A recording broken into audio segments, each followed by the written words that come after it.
Hi everyone, this is Tisch Aitken, and it is August 10th, 2021, and we are in a very Uranian and Aquarian month, although we are still currently in Leo season.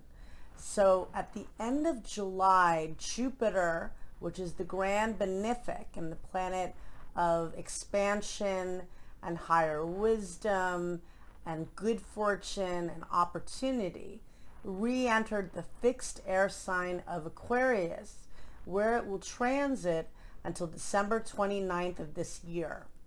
And Jupiter is currently retrograde. It was briefly in the mutable water sign of Pisces from May 13th until July 28th. And Jupiter rules Pisces in ancient astrology, but it expanded a lot of wounds and emotions for a lot of people. Now it's back in the sign of Aquarius, where Saturn is transiting until March 7th of 2023. And Aquarius is one of the few signs of the zodiac that has two rulers. Saturn by ancient astrology, although most equate Saturn with the energy of Capricorn, where it was the past few years prior to this, and we had the big Capricorn tail last year. And Saturn is how we structure our goals, how we learn karmic lessons and take accountability. And Saturn is in Aquarius for another year and a half or so, and Jupiter is there until the end of this year.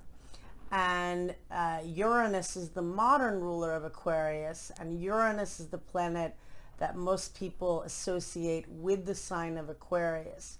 Ingenuity, chaos, unpredictability, brilliance, and change.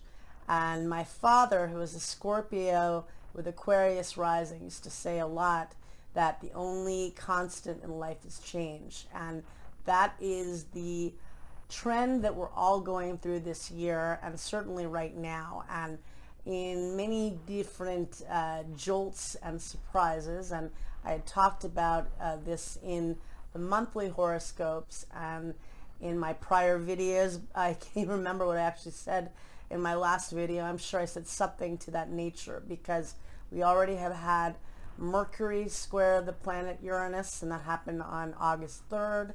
That can bring unexpected communication or news. Then the Sun squared Uranus on August 6th, and that can bring again unpredictable situations or upheaval. And then we had a very strong new moon on August 8th that occurred at 16 degrees and 14 minutes of the fixed fire sign of Leo. Many were referring to this as the Lionsgate new moon, 8/8, August 8th, and it was a new moon just 1 degree from the world axis, which is at 15 degrees of the fixed sign. So it impacted all of us, and the sun was in its dignity because it rules the sign of Leo, and it was conjunct Mercury, the planet of communication and information. And on the 8th of August, Juno, which is an asteroid that represents partnering, met up with the south node of Karma at 8 degrees of the mutable fire sign of Sagittarius. And that's only 1 degree off the world point as well, because 7 degrees of the mutable signs is at the world axis, which means that it impacts all of us and people on the world stage. And this new moon squared Uranus and opposed Saturn, so it formed a T-square to both of the rulers of the sign of Aquarius. And again, it was closer to Uranus. It was only it was less than 2 degrees. It was it was a wider opposition to Saturn. I believe it was 7 degrees. But with that said, a lot of twists and turns. Venus, which is what you value, and it can represent your relationships or your finances, opposed Neptune on August 9th at 8:20 p.m. Eastern Daylight Time. That can bring deception or confusion or misunderstandings. And then today we did get big news because Mercury, which is the planet of communication, opposes Jupiter later this evening at 9:20 p.m. Eastern Daylight Time.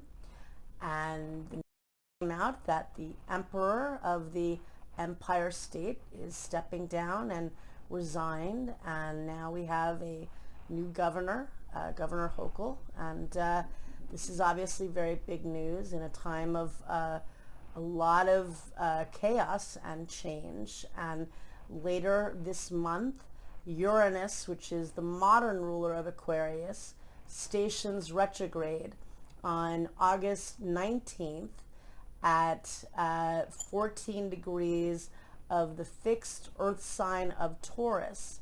And we feel that energy 5 days before and 5 days after.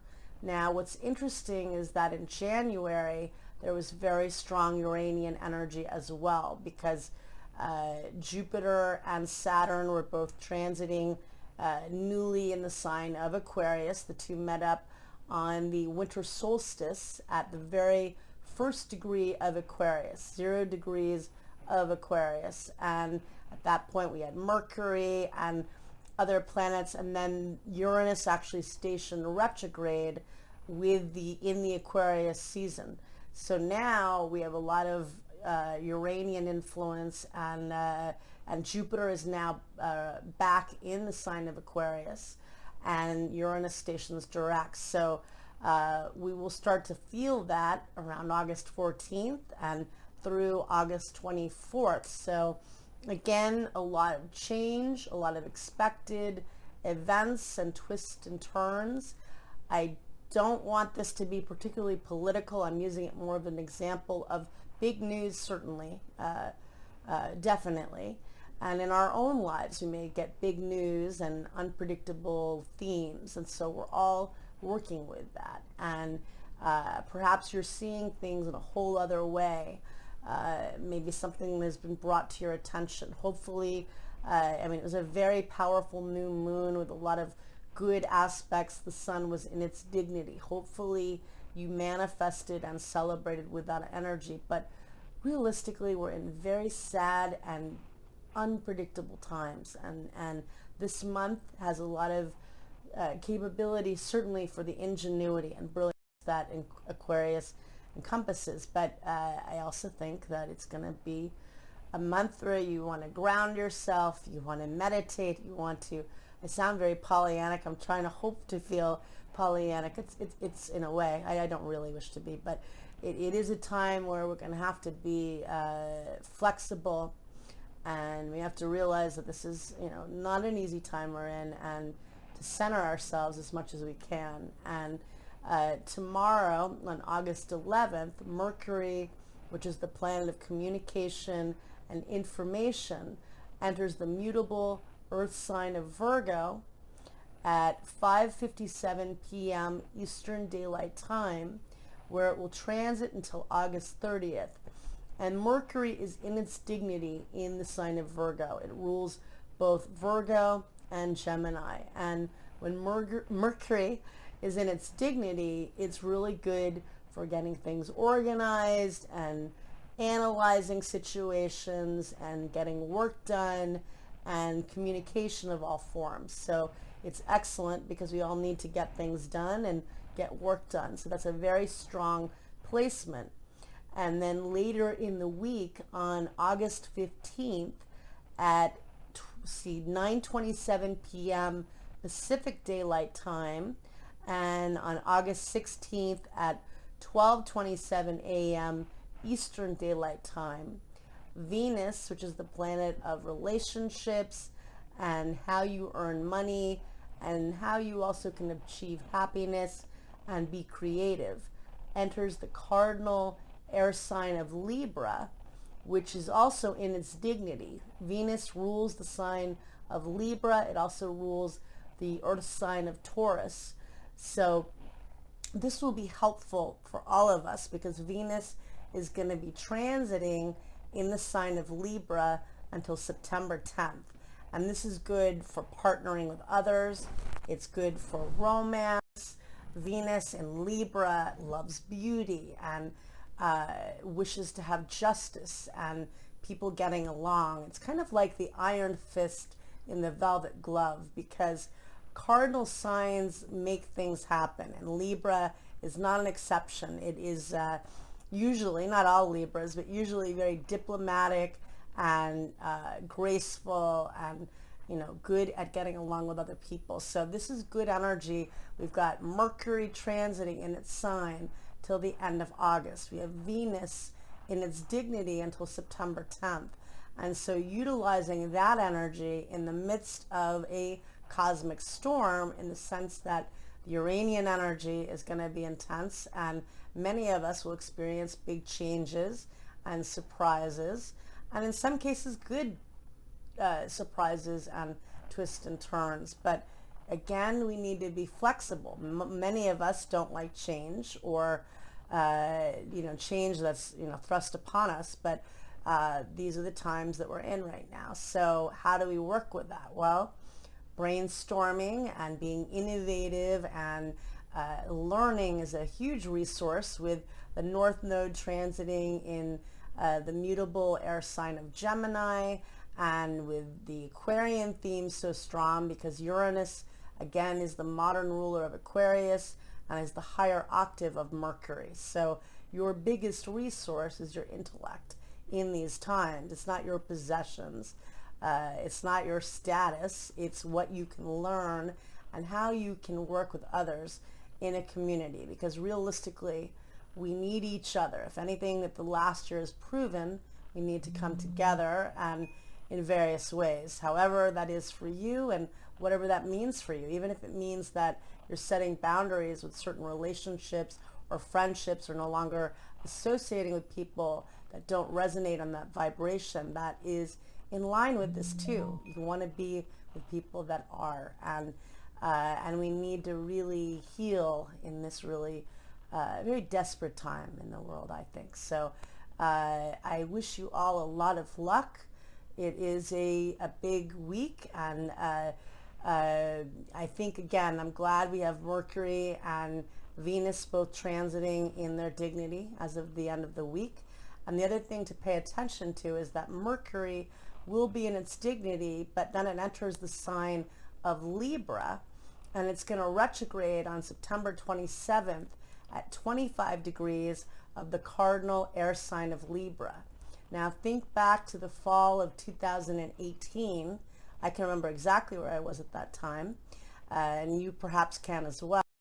Doing Venus retrograded in the sign of Scorpio in beginning of October, and then it's stationed direct in November at 25 degrees of Libra. And every 8 years, Venus retrogrades in Scorpio, approximately around 10 degrees of Scorpio, give or take a degree. And then it stations direct around 25 degrees of Libra. And now Mercury is going to station retrograde where Venus was 3 years ago in the fall. So it may bring up stories around relationships or other things you're working towards. The Venus and Sun rather formed an inferior conjunction on October 26th at I believe it was at 4 degrees of Scorpio, but it was at the end of October in 2018, and working with that story, and now Mercury will be again later in the early part of the fall, retrograding at the same degree, reevaluating what you were trying to achieve at that time, not giving up on your goals of what makes you happy and what you love. And so that will be an interesting theme on this. So maybe getting organized now as to how you can work on that, and really focusing on getting busy and getting things accomplished, because Mercury in Virgo is so detail oriented. And in a time of chaos, it's good to have control of details. So good luck, everyone, and take care. Thank you.